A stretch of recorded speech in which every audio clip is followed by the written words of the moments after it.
topic that I've been hearing about here for some time. It seems as though the nation is wrapped up in an immigration discussion again. We seem to peak out on our peak concern on immigration issues a couple of times a decade, and a lot of the same topics are debated over and over again. I have been listening to the minority here for some time, a full hour, I believe, and a number of things come to mind that don't seem to match up the same from my perspective as theirs. And one of them is that, the discussion about separating families. And I have made multiple trips down to the border. I've traveled most of the miles of the border. I can't say with definitively that I've traveled them all. I don't know if anyone ever has. But I've flown a lot of it, driven a lot of it, walked a fair amount of it, ridden with the Border Patrol sometimes for days on end, and sat down at night and listened in the darkness at some of the most dangerous crossings there are as illegal aliens come through the fence and over the border.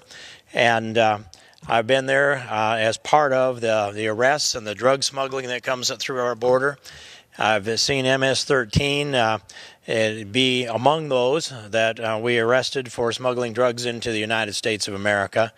I've watched as we paroled into the United States I'll say the casualties from the bar fights on the Mexican side of the border and the knifings that have taken place there. And I've visited some of those folks in the hospital. And I've met and discussed with the hospital officials the cost to them for funding the medical care for people who are not only not Americans, they're not American citizens, they're not American green card holders, they aren't even illegal aliens in America. They're paroled into America for medical care out of the compassion and the sympathy of our hearts. And so to hear the discussion about how cruel we are, how mean we are, how heartless we are, some of these phrases, I wrote a couple of them down, Mr. Speaker, and apparently I did so on a different piece of paper. However, here's one. Tore his daughter out of his arms. Speaking of a father and a daughter, we just heard that a little bit ago, Mr. Speaker. Tore his daughter out of his arms. Babies separated from their parents. Some at 8 months, some at 11 months. It's a disaster. It's cruel. It's dangerous. This is child abuse. These are the things that I'm listening to. Well, I took the trouble to go and visit those locations, and I'm thinking in particular of McAllen, Texas, and the Brownsville area, where we have multiple locations of transfer homes for these children. Most of them are unaccompanied alien children that have come into America on their own, and they're older than they're described to be, and some of them are older than they say they are. In fact, I see some of these juveniles in the juvenile cell at the Border Patrol, and those folks that are under 18, presumably with a little gray in their beard. That's a little bit of a giveaway. You'd think that they might at least shave so that doesn't show up. But they are not the way they're characterized to be. And as I stand on the border and go into these locations, the first one I think of focus and attention would be going into the locations where the unaccompanied alien children are housed. And one of the first locations that they set up when the largest flood came into the United States about 3 years ago was a huge warehouse in McAllen, Texas. And that huge warehouse, they moved in there and they went to work. And in a matter of 17 days, Mr. Speaker, they cleaned everything out of that warehouse, squared it away, washed it down, scrubbed it down, wired it, and put in a full air conditioning system, along with, there were chain link barriers in there that set it off and kind of like partitions for large rooms. And then you have to do that because when you have several hundred or even several thousand youth that you have to take care of, you can't leave the boys and the girls together. You've got to separate them to a degree by age, and they did that. And so they had them managed in that fashion, the younger boys in this area, a little bit older boys in this area, the more older boys in this area, same with the girls. Keep the boys and the girls separated except for certain activities such as the outdoor recreation that they had. And so people say, well, that's cruel because they saw, this all got started because we saw a picture on the internet of a little boy standing behind a chain link fence, and it was advertised that that little boy, Mr. Speaker, was in a cage, that we had been putting these unaccompanied alien children in cages. Well, you know, it was a huge warehouse, an air-conditioned warehouse, and you can stand any child in a schoolyard. It's the same kind of fence that's in the schools all over America, all over the world so far as I know, chain link fencing. And you could stand a little boy or a little girl behind that chain link fencing in the corner and take a picture of them and contend that they were in a cage. It's not a cage. It was a large divided area, and some of those areas large enough that they were playing soccer in them. So when these kids come in, they get a shower, they get cleaned up, they get a medical care, they get a medical examination to see if they're carrying any disease, if they have any injuries, if they need any medical treatment of any kind, and they will square them away with their any medical treatment that they need. They get a fresh change of clothes, and they go in, they get 3 squares a day. They get a mattress to sleep on that's about 3 or 4 times more comfortable than a sleeping bag. It's not a fancy 4-poster bed, but it is a warm, comfortable place to sleep. They get their own blankets, their own coverage that way, and they're managed all the time. And they have the things that they need. And somebody said to me, well, but they only get 2 hours of fresh air a day. Only 2 hours of fresh air a day. And I said, this is hot. It's hot. It's in Texas. It's hot in South Texas. They're playing soccer indoors in air conditioning. My kids didn't ever get to do that. My grandkids don't get to do that. I never got to do that. But that's what's going on down there. They are not abused, and they're not short of the things that they need to be taken care of. And yes, there are counselors there to talk with them. And so, and by the way, in the most recent trip, was last October, it was a bipartisan trip. And I've heard one of the members that were on that trip from the other party complaining about how badly we were treating these kids, but it wasn't her concern when we were down there asking questions of the people that were taking care of them. That member did ask a lot of questions, was concerned about their care, but not alarmed because these children didn't have their mother or their father with them. That wasn't an issue that was raised at all. And so all of a sudden it becomes the subject du jour that tore his daughter out of his arms. Well, there's a way to characterize that, isn't it? I don't think that actually fits at all. I think if you'd had the video, you couldn't characterize it that way. But here's what does tear a baby from its mother, and it's called abortion. And if you want to really see, Mr. Speaker, how bad that is, nobody's got a video of what goes on in the abortion mill because it's too ghastly.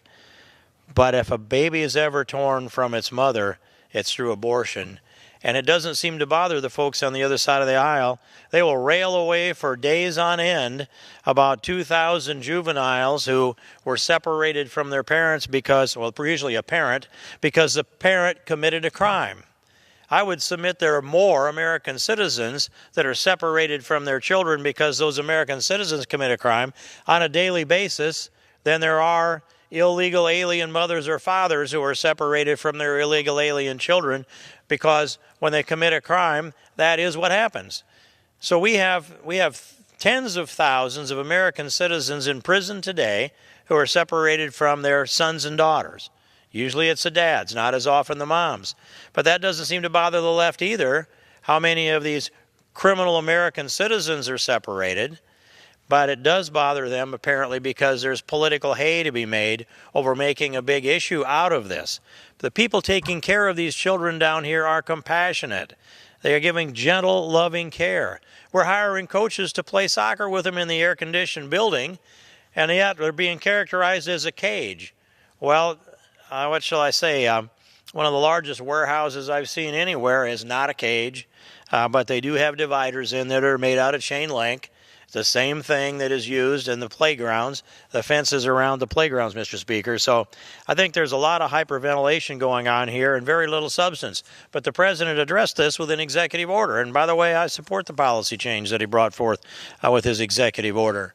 But it's not enough to satisfy the left. They will never be satisfied. I've long said that if I had a magic wand, let me see if I've got one here in my pocket, a magic wand, and I would say to the left, you've got all the rest of the year to come up with a list of all of the things that you want. And you can write these policy changes down and agree on them. And I don't care how long that list is. It can be infinity minus one. all of the things you have, and when the ball drops at Times Square in New York for the new year, I'll wave the magic wand, and you can have all of the policy changes that you've plotted up ever since from today till December 31st at midnight. And if we made that deal, and I agreed to all of that, and this wand actually were magic, and when the ball dropped at Times Square and the new year started, I would say, presto, here you go. Now you've got all the things you want. We solved all of the problems. Well, that would probably include the impeachment of Donald Trump. So I would exempt that one from the list, Mr. Speaker. But all the rest of them. And here's what would happen. They would stay up all night, the rest of the night, whining about being cheated because we didn't give them enough time to come up with the things they wanted to do to our country. And they would never be satisfied. And if I required that they had to show us what they wanted America to look like, once they had their, once they had their globalist utopia established, they wouldn't be able to paint it because they can't see into the future. All they want to do is tear down what is and continue to tear down what is rather than build up what is best for us. And that means they're turning their back on the foundations laid down by our founding fathers, turning their back on constitutional issues, Mr. Speaker, turning their back and denying the very human nature components of this. And, when I see that Bill Clinton, Hillary Clinton, Harry Reid, Chuck Schumer, all of them have spoken for at least a measure of border security, build a wall. We can't be a sovereign nation if we don't secure our borders. All of those folks have spoken in that way 20 years ago, but not anymore.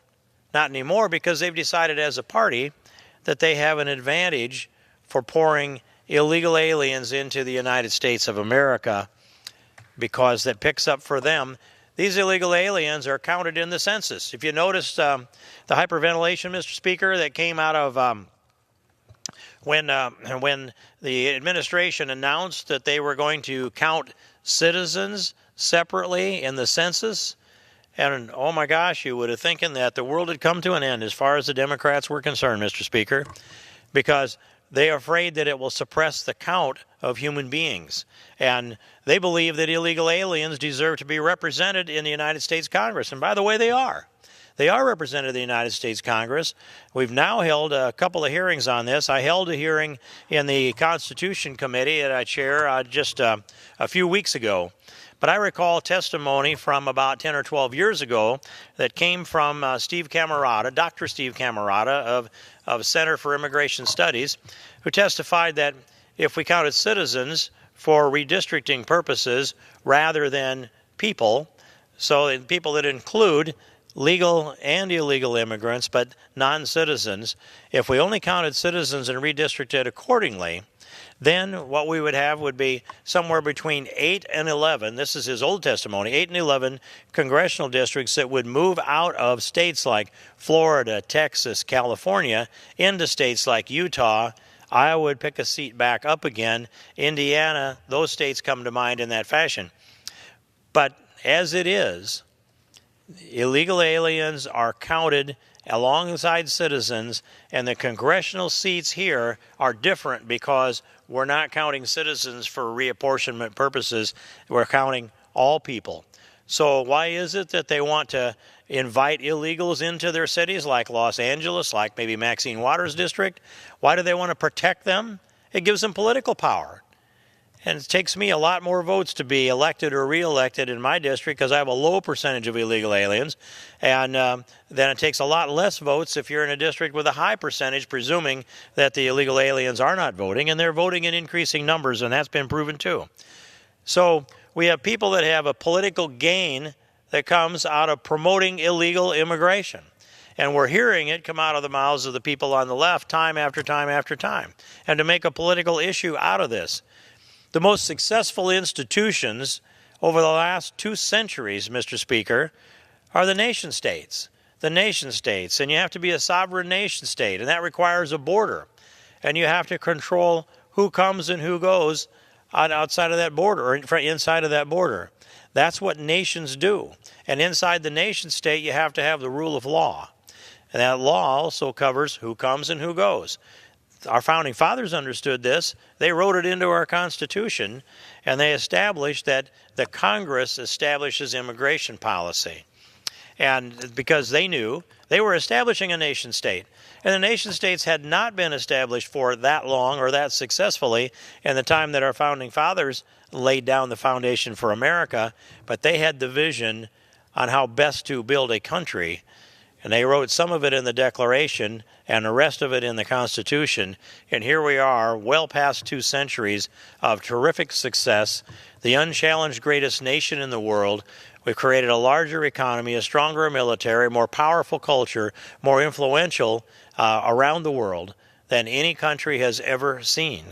And it's built upon the pillars of American exceptionalism. And those pillars I've described as Ronald Reagan described often for us the shining city on the hill. And, Mr. Speaker, I can see that shining city on the hill in my mind's eye, painted by President Reagan, whom I revered. But I would argue that it really isn't as a shining city on a hill. I would rather envision this shining city as a shining city built upon the pillars of American exceptionalism. And those pillars of American exceptionalism, the perimeter pillars around the outside edge, with a central pillar in the middle that holds it all together, but around the outside edge would be a pillar for freedom of speech, a pillar for freedom of religion, a pillar for freedom of assembly, a pillar for freedom of the press. That's just the First Amendment.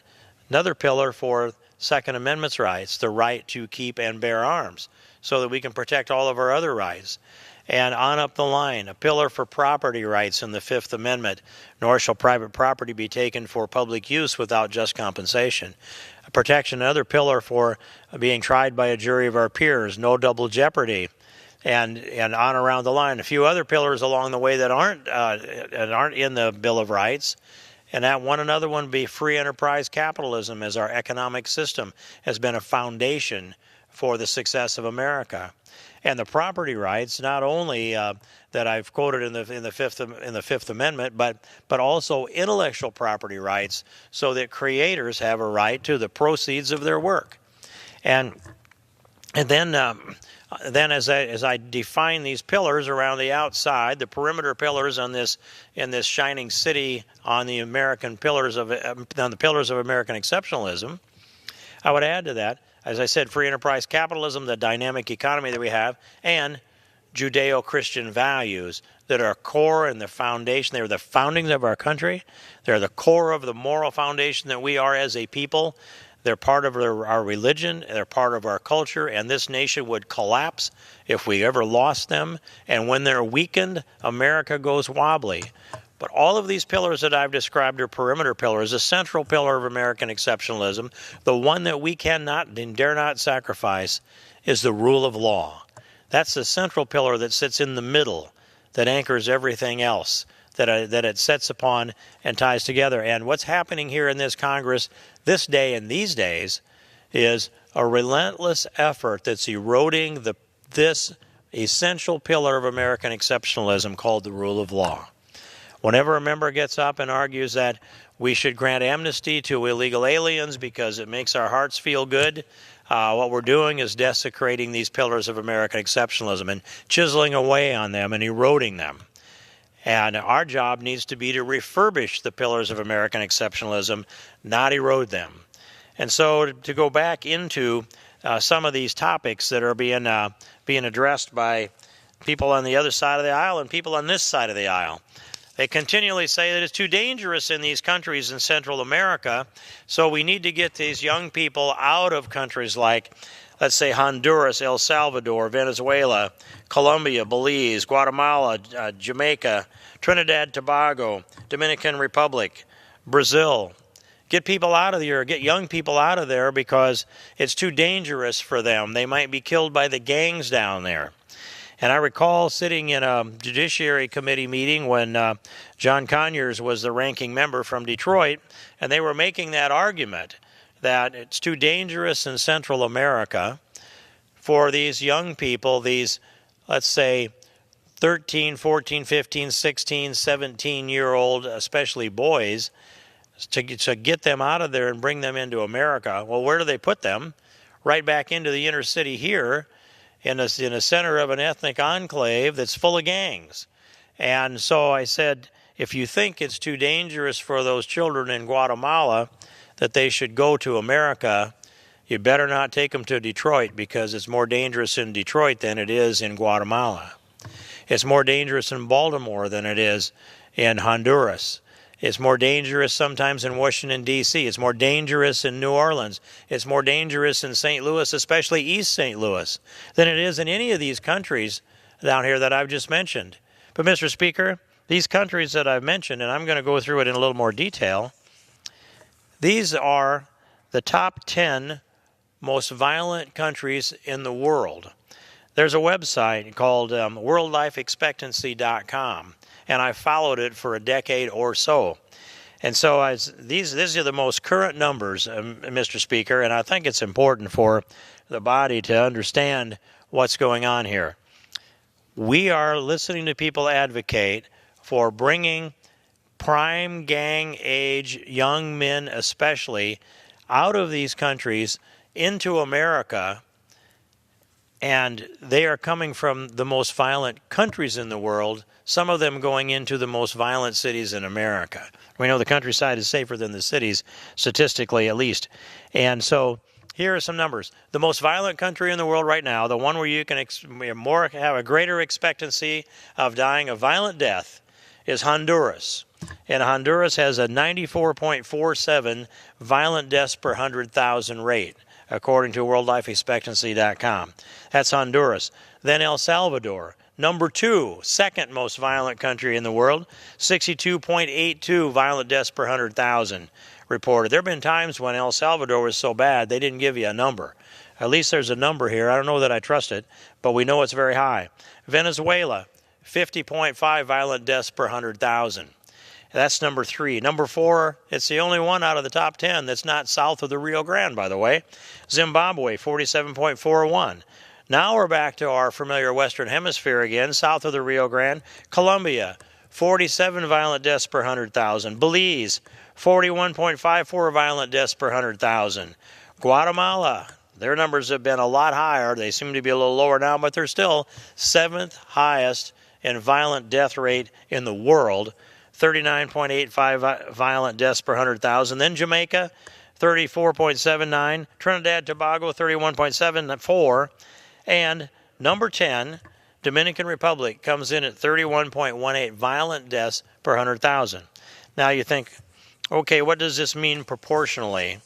And or a few more along the way that I have here. That's Dominican Republic. Then Brazil, 29.50. So what that tells you is 9 of the top 10 most violent countries in the world are south of the Rio Grande River.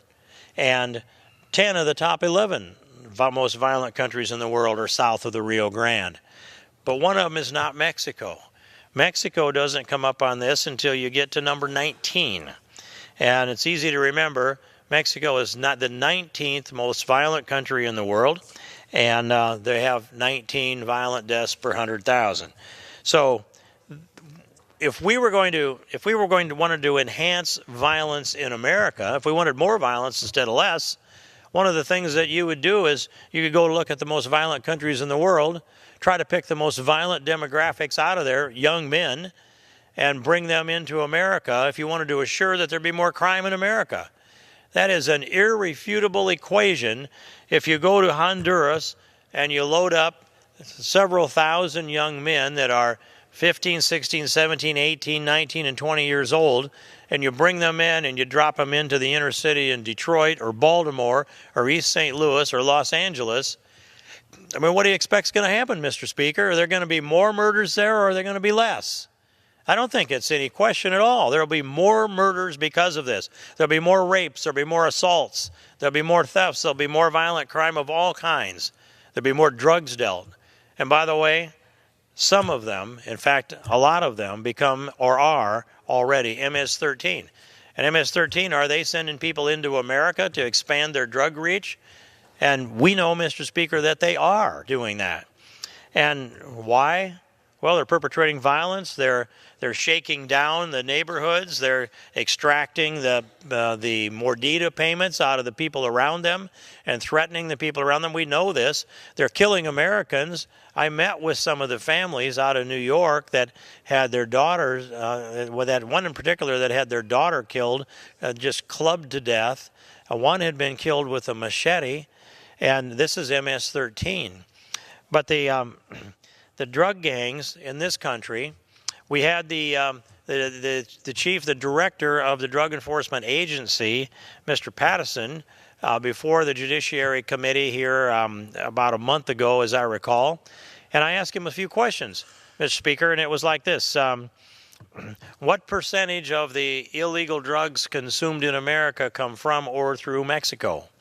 And the answer that he agreed to was 80 to 90% of the illegal drugs consumed in America come from or through Mexico. They don't all produce in Mexico. Some of those drugs, a lot of them are smuggled in out of China, and then they process the drugs there and they smuggle them into the United States because that's the most expeditious route. Now, it is our responsibility here in the United States because we have the demand for illegal drugs. But that's part of it. We need to address it here on the demand side, but we also have to address it on the interdiction side, and we need to address it with regard to Mexico and Point South that are part of this equation that is producing and pushing these drugs up into America, particularly fentanyl, the highly, highly dangerous that coming in contact with it at one time it can kill you, and a very small dose of it can do that. But we've got a tremendous amount of people coming out of the most violent countries in the world being brought into America, and we're being told we should have sympathy for that. That's the boys I'm talking about. I counted the numbers down there and looked at the data some time back of the unaccompanied alien children coming into America. 81% young males, most of them in that 14 to 16, 17-year-old age group. But they were 81% males then. If you look at the pictures riding the beast, that train of death, you might see 30 or 40 young men there and 1 or 2 girls or young women there. But other information that I've picked up in traveling around through Central America and down to McAllen and talking to the kids in the transfer centers, I learned this, Mr. Speaker, that and went from 7 different sources. These were supervisory sources that were working with these kids. They insisted that 100% of the girls got birth control before they were sent from home on up across into the United States. And from, say, the distance of that is El Salvador to McAllen, 1,500 miles. McAllen to Minneapolis, another 1,500 miles, just to put it in proportion. They'd say, no, 100% of the girls get birth control pills. McAllen to Minneapolis, another 1,500 miles, just to put it in proportion. They'd say, no, 100% of the girls get birth control pills. They put them on the pill. They give them Plan B the morning after part of it, and they expect that they will be raped. And the consistent message from those same 7 different independent sources that didn't index with each other, that 75% of the girls that are traveling across Mexico into the United States are raped. 75%. Now, it's a ghastly thought to think that anybody would take their daughter or granddaughter and give them birth control pills and send them on a journey like that, believing that somehow they would send them into America knowing they were going to be raped before they got here as they came across Mexico. That's a piece of this equation that doesn't get stated very often, Mr. Speaker, and that's as close to known facts as we can get. That's field research done by this member and another member of Congress, and they're the right kind of witnesses. And so I've described the violence, I've described the drugs, I've described the types of victims that we have. 50,000 of them a month for the last 3 months in America. That turns out to be 600,000 illegals coming into America that we would be interdicting, not counting those that get past us that we don't see. 600,000 will be the target number, I guess I'll say the predicted number, for the calendar year of 2018. And in addition to this, as we talked about, Mr. Speaker, ripping children from their father's arms or from their mother's arms, and I said what really does that is abortion, ripping a child from her mother in that fashion. There have been, we bring into this country between 1 and 1.2 million legal immigrants each year. Let's just round that to 1 million, Mr. Speaker, a simple number. Well, that happens to be identical to the number of abortions in America each year. a million. So, well, since 1973 in Roe versus Wade, there have been 60 million babies aborted in this country, and about the same number of legal immigrants that have come into America. It just came into my head a couple of days ago as I was listening to someone speak, Mr. Speaker, that for every time a legal immigrant comes into America, we abort an American baby here. And that baby goes, I guess I could say, is gently into the disposal at Planned Parenthood. That baby's destroyed for every individual that comes into America legally, and 600,000 illegals coming into America that we have to adjudicate, and who knows how many come in that we aren't catching, that we're not adjudicating. These American babies, these 60 million American babies, are a hole in the demographics of America, and they are a heavy weight on a guilty conscience of a country. 60 million babies. And when you do the back of the envelope calculation to find out, what about those future mothers that were aborted? What about those future fathers that were aborted? What would they have done? How many children would they have had starting in 1973? And I did that calculation, and it's only an estimate, and I wouldn't say that there isn't a better way to come up with it, but what I came to was another number. These 60 million babies that have been aborted, roughly 30 million of them are girls. And of those 30 million girls, some of them would have had babies by now. And if that's and as you do the calculation on what the birth rate was then for those earlier years, you're looking at perhaps as many as another 60 million babies would have been born, except their mothers and presumably their fathers were aborted too. So someplace 60 million aborted, 60 million babies not born because their mothers were aborted. Somewhere around 100 million to 120 million Americans are missing as a result of abortion. And we're wrapped around the axle because of 2,000 children that were temporarily separated from their parents because their parents committed the crime, at least the crime of unlawful entry into the United States of America, if not other crimes like document fraud and whatnot. But all of the criminals that are put into prison that are American citizens are separated from their children. And I'm listening to the angst over here that I think is unnecessary hyperventilation, Mr. Speaker.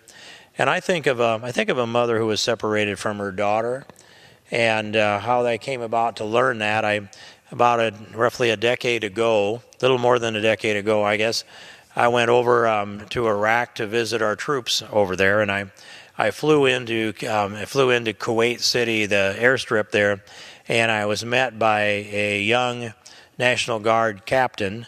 And this captain was middle of the night, about 1 o'clock, 1:30 in the morning, and she met me and escorted me over to Camp Arifjan, which was where the 1168th Transportation Unit was based, as they were hauling equipment and manpower into Baghdad overland from there, a fairly dangerous run.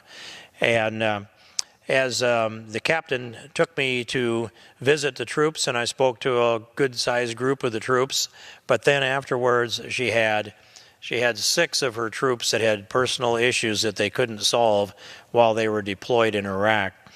And I sat down with each of those troops individually, took notes, and put together a bit of a plan of action on what I could do to try to help. And I did follow through and did what I could do. And I think I helped some of them. I don't know that I solved it all. She said I did, but I didn't think so, Mr. Speaker. In any case, I learned this young captain had a 4-year-old daughter that was home. And this young captain was separated from her daughter at the age of 4. And so I promised, since the girl was being taken care of by her father, and the message was that things were okay at home, but I promised I would go check on her daughter, because sometimes that Mr. Mom stuff doesn't get confessed over the email when mom is deployed in the war zone. And so when I got back to the States, I traveled back to Iowa and set up an appointment and went down to visit that home. And there's this little 4-year-old girl, And she had long blonde hair with reddish highlights in it, stovepipe curls, and went all the way down to her waist in the back, Mr. Speaker. And I sat there and talked to her father. I talked to this 4-year-old girl, and she had matching dimples, the cutest thing, and right out of Norman Rockwell. And energy, sparkle in her eye, a smile in her face, a laughter in her voice. Kids are the source of all joy, by the way. And I remember her, I said, trucking her around the living room and out to the kitchen and running around and full of energy, but also full of love. And it broke my heart to see that little 4-year-old girl and think about her mother being deployed in a war zone, missing out on 13 months of some of the most joyful time you can have raising a child. And that child was separated from her mother, and that child's mother's name is today Senator Joni Ernst, and her daughter Libby Lou, who's now going to the military academy. But we have people who are separated from their families on a consistent basis. Everybody who's deployed, who has children, is separated from those children for long periods of time, a lot longer than they're separated from their children when they sneak into America and break our laws. And I honor them, I respect them, I revere them. That's touched my heart for all these years, having seen that, and I've never heard a word of complaint out of either the mother or the daughter or the dad, for that matter, Mr. Speaker. And so I wanted to remind the body of this separation is not unique to criminal aliens. It's just that it seems that our sympathy is a bit misplaced when we should be thinking about the separation and thankful that they're willing to endure it, the separation that takes place from our Army, our Navy, our airmen, and our Marines, and all of those who are serving and protecting our God-given liberty, and what that means to our country. And so I think of another time that there was a severe personal problem of a young man who was serving over in the middle of Iraq at Camp Victory, and I won't describe that personal problem, Mr. Speaker, but I will just say that it broke my heart to know what was going on also in his personal life. And as I went over to visit him and his unit and present a flag to them that had been flown over the Capitol in his honor, in his unit's honor, I mentioned to him how difficult it must be. He looked me in the eye with a stoic, patriotic look, and he said, "It's manageable, sir." Well, he served his duty and served his time, and he served our country nobly and honorably and demonstrated that it was manageable. This difficulty on the southern border is manageable too. But we have high principles that we must restore. And the highest principle we must restore is respect for the rule of law. And when Ronald Reagan signed the Amnesty Act in 1986, I watched this debate take place here in the House and in the Senate. And no, I didn't have C-SPAN then. I watched it. I watched the text of it, and I read the stories on it, and I listened to the newspaper stories as they went on. And when it passed the House and passed the Senate, in the Amnesty Act of 86, it was supposed to be for 1 million people, and it was supposed to never be another amnesty again so long as this country should live, and that they would enforce the law and secure the border at every point since that time. But I didn't believe it, of course, and I was right not to believe it. But when the bill got to President Reagan's desk, President Reagan signed the bill with the advice of most, if not all, of his cabinet. And most, if not all, of those who advised him to sign it have regretted that advice because they saw that it was a big mistake. And Ronald Reagan regretted that signature on the 1986 Amnesty Act as well. But we are here dealing with the problems created by that Amnesty Act because we didn't restore the respect for the rule of law. The right thing to do in 1986 would have been to continue the kind of enforcement that Dwight Eisenhower was utilizing during his terms of office. And here's some of the data that I happen to have in my pocket, Mr. Speaker. Dwight Eisenhower mounted a border enforcement program in 1954. And in 1954, 1,074,277 were verified, illegal aliens were verified to voluntarily return to their home country. 1,074,277 voluntary returns in 1954 alone. that many years ago, before the problem was as big as it is today. And throughout the years of the Eisenhower administration, they managed to deport 250,000 each year or more. And they managed to do that, Mr. Speaker, with only 800 Border Patrol agents. 800 agents. Today we have 21,000 Border Patrol agents. They had 800, and I divided that out to see what's the ratio. For every Border Patrol agents that Dwight Eisenhower had, we've got 26.1 Border Patrol agents now. And we're deporting, let's see, last year, 2017, we deported 226,000. So they got 26 times, more than 26 times better performance, better results back in the 50s with only 800 Border Patrol agents for 2,000 miles along the southern border, or now it's 21,000. 26 Border Patrol agents for every one they had then, and we're deporting fewer people than they did then. And by the way, that 1,074,000 voluntary returns, we can set up policy that brings about a lot of that as well. So, but ever since that Dwight Eisenhower, each president that succeeded Dwight Eisenhower diminished our enforcement and worse and worse and worse, less and less and less. So from Dwight Eisenhower, we ratcheted downhill. And so there were fewer that were deported and less border security under Kennedy, under Johnson, and under Nixon, and on down the line. When we got to Bill Clinton, I was very concerned that he was not paying attention to his responsibility to take care that the laws were faithfully executed. And, you know, when I look back on what he had to say at the time, he was at least giving lip service to it. Unlike Hillary Clinton, who essentially came out and said, we're gonna have to give people citizenship, reward them with citizenship for breaking our laws. And I recall a time here in about 2004 or 5 when the immigration debate was ramping up again. And they had bussed in thousands of, many of them illegal aliens, I presume, out here in the West Lawn, and a lot of them had on matching white T-shirts. I don't remember what they said. And Senator Teddy Kennedy was active then. He went out to speak to them from a sound system in a podium. And he was speaking through an interpreter, a Spanish language interpreter. But I recall the language that he used and how he said it, because it caught me as the clarion call. And it was this. He said to those thousands, and I believe actually tens of thousands, he said, "Some say, report to be deported. I say, report to become an American citizen." 13 or 14 years ago, that message was uttered out here on the West Lawn, Mr. Speaker. And that message was calling people into America and promising them citizenship. And this grinds on, the same old story.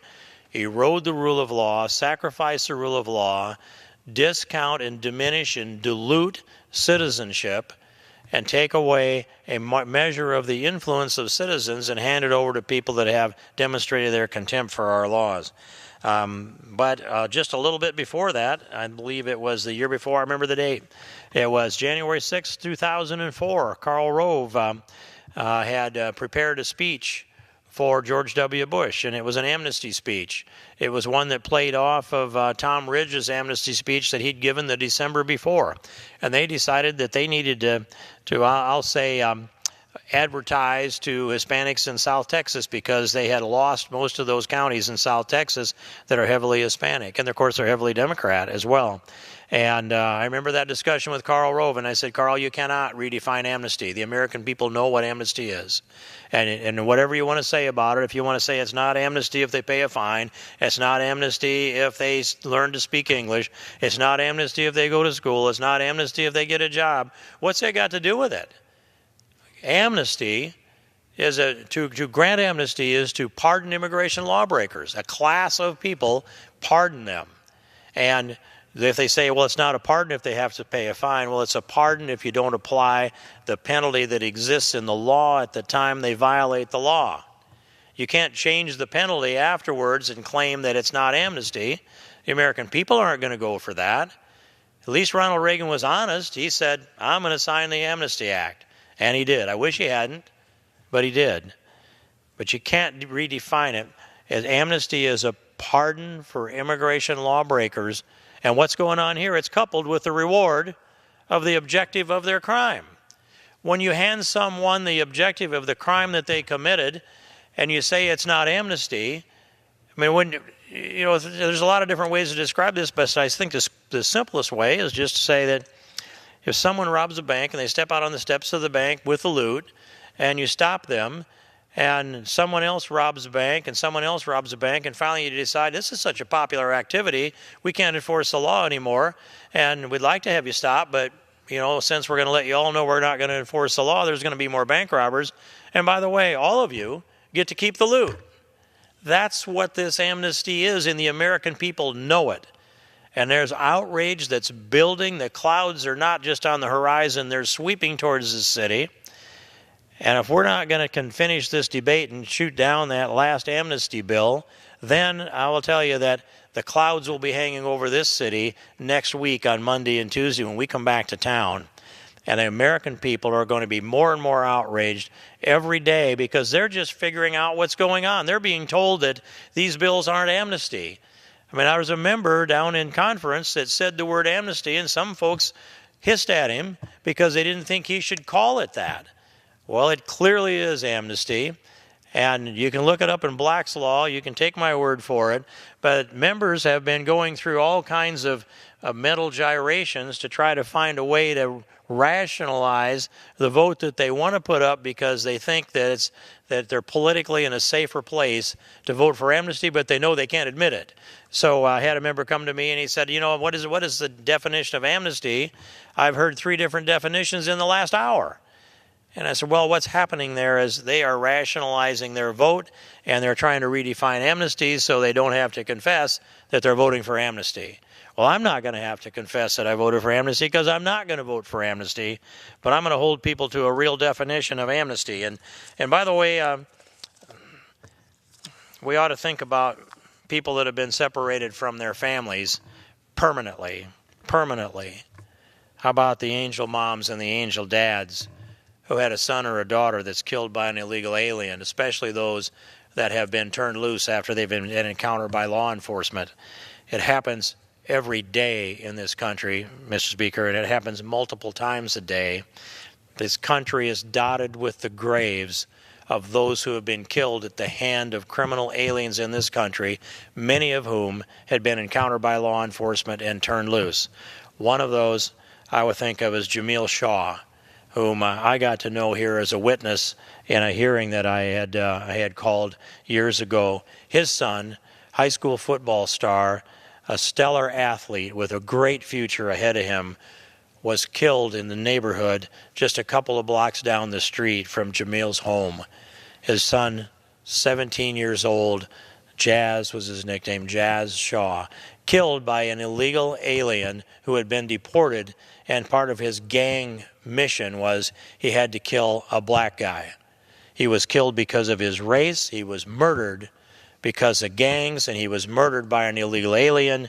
And Jamil Shaw has the courage these years after to step up every day that need be and tell us how painful it is and what an obscene mistake it is to reward lawbreakers. If we had enforced immigration laws, Jamil's son, Jazz, would be alive today, and he knows that. And he said over Father's Day, if you're worried about separating families, try spending your Father's Day talking to a grave like he has for the last 10 years. That shakes me when I read that in text. Another one, Marianne Mendoza. Her son, Brandon, a fine law enforcement officer, killed by an illegal alien, and an illegal alien driver. Sabine Durden, her son, her only child, Dominic, killed by an illegal alien, DACA recipient. Laura Wilkerson, her son Joshua, tortured and murdered, and his body burned. Tortured, murdered, and his body burned by an illegal alien. And who can forget Kate Steinle, whose father Jim testified here in this Congress about what happened when she was killed by a 5 times deported illegal alien. And my constituents, my friends to this day, Michelle and Scott Root, who lost their daughter, Sarah Root, who is a perfect 4.0 student in criminal justice in Bellevue College, had graduated the day before when she's run down on the road by an illegal alien who was on a first-name basis with his immigration attorneys and who was bailed out of jail for $5,000, and he absconded back to his home country, Honduras. If that $5,000, and they said he was bailed out of jail before they could bury their daughter, and for less money than it took to bury their daughter. And what do they have left? They've got memories and broken hearts. What about the 4 children who were killed up in Cottonwood, Minnesota, when the school bus was run off the road by an illegal alien that twice had been deported and still ran the school bus off the road, and these 4 kids were killed, 2 siblings, and then a child from each of 2 other families. And some said, accident happened, it's got nothing to do with immigration. And I say, if we enforce our laws, they're not there to kill our youth. And if you don't agree with me, try going up to those parents and try to convince them that their children would still be dead if we had deported that individual when she was first encountered by the law. No, we really know. We should know in our hearts and know in our conscience the real truth here, Mr. Speaker. And I think that also a piece of the real truth is, who are these DACA recipients?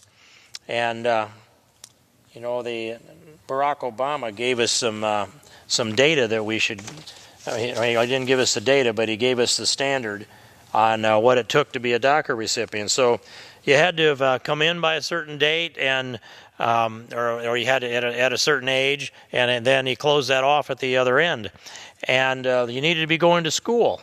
So this little chart here tells us a little something. How many of them, there's no diploma, they might be dropouts, we can't be sure. 21.9% of 817,000 of them in this database. 817,798 we're working with, Mr. Speaker. And you can see here are those that have no record at all. They didn't even bother to fill in the blank in their application or their renewal form on whether they'd ever gone to school. Maybe they never had. That's the safest presumption. 68.9% of them, that number is 564,000, disqualified themselves because they're not going to school. They don't attest that they ever went to school.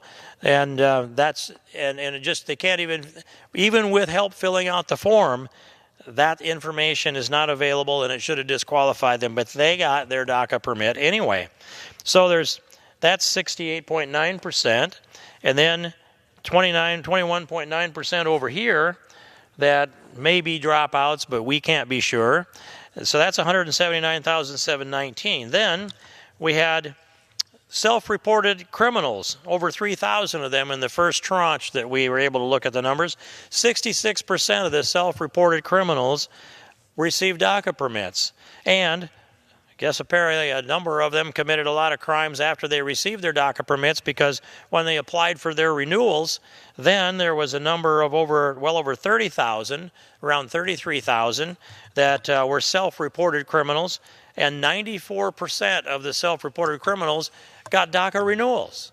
94%. I mean, they were honest criminals at least. They admitted they were criminals, but they were rewarded for being there honest, I guess, because of the 2/3 of those in the beginning of the first tranche that criminals that were granted DACA status, and then 94% of coming to 31,854 that received their renewals, even though they were committed crimes while they were DACA recipients. Then we have 8,964 DACA recipients who would be normally, under the rules, under the Obama rules, would be disqualified because of their date of entry. They entered in too early, or they entered in too late. 8,964. These are numbers that came from USCIS, by the way.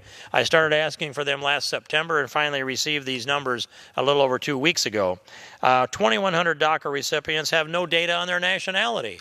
You can't check that box, so they should have been disqualified. 775 of them went back to their home country. They put that on their application. That should disqualify them. They can't say that they, through no fault of their own, that they weren't aware of what they did. If they were aware that they went home, they were aware that they snuck back in and that they violated the law again. So when I add this all up, and I have to discount that there must be duplicates in these categories, just to be fair, Mr. Speaker. But if we presume that there were no duplicates, that each time that one of these categories that would normally kick them out, it was an individual, but there might have been people that were criminals that also had no education. But when I added up the rules violations here that should have disqualified, out of the 817,798 that were approved, there were 789,851 application forms that were deficient and should have brought about a disqualification. So I just did the math, and a little bit more for fun than it is for a definitive number. Only 27,947 of them would qualify, even as they attested to their eligibility. These records are junk, and the Obama administration put them in folders on paper, 7 pages, well, 7 pages of application for each applicant. And there are around 2 million of these applications between the originals and the renewals. And of those 2 million, that's 14 million pieces of paper, just began to electronically enter that data in November 1st of 2015, I believe that date would be. So we've got a short little window of this DACA recipients. But here's some other things. How good was the education they got of those that attested they had an education? So we're dealing again with 817,000, almost 818,000. Let's see. Those that got a GED, 1,789 of them, that's 0.2%, even had a GED. And high school graduates, 37,300, so there's 4.5% that are high school graduates. And some college credit, less than a year, so they went to college, 33,000 of those. And let's see, 1 or more years of college, no degree, 620 of those.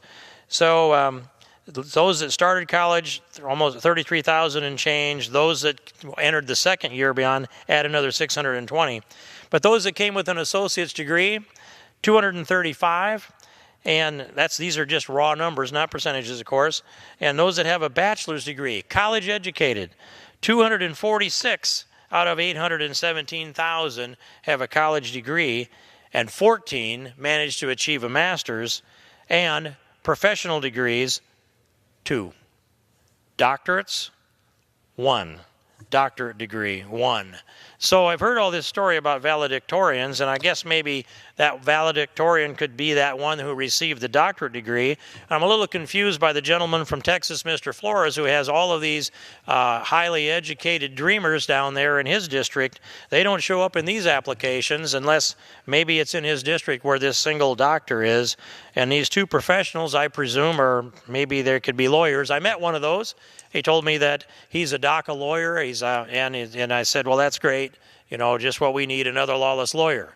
So when I look through these numbers, they don't at all paint the picture that I'm hearing from these members of Congress, among Democrats or Republicans, on what a DACA recipient really is and what the typical profile would be of these DACA recipients. It's true that many of them did, according to the records, come in at a fairly young age. I actually thought that would be higher than it turned out to be, but there are around 135,000 of these 817 that were brought in at prime gang age recruitment, and the oldest one's now about 37 years old, so I presume some of them are grandparents by now, and the rule of law is hanging in the balance. It is our job to keep our oath of office, and that's to preserve, protect, and defend this Constitution of the United States, and that means defend the rule of law. And if we allow it to be sacrificed here because our hearts or our politics overrule our heads, this country will rue the day, and none of us that vote on this issue here will live to see the day that the rule of law is restored again. Mr. Speaker, I yield back the balance of my time.